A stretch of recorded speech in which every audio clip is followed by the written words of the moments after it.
আসসালামু আলাইকুম।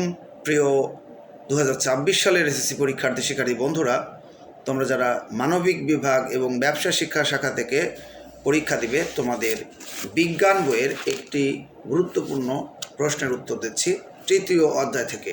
সেটা হচ্ছে রক্ত কাকে বলে। এই প্রশ্নটা আসলে আমি দুইটা উত্তর দিচ্ছি, তোমাদের কাছে যেটা ভালো লাগে সেটা তোমরা নিয়ে নেবে।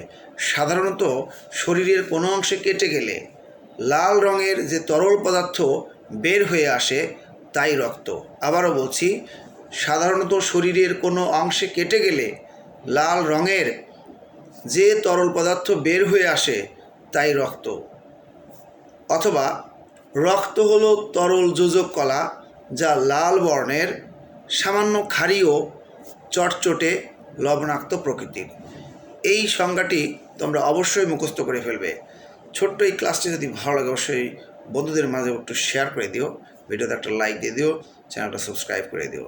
সবাই ভালো থাকো, আল্লাহ হাফেজ।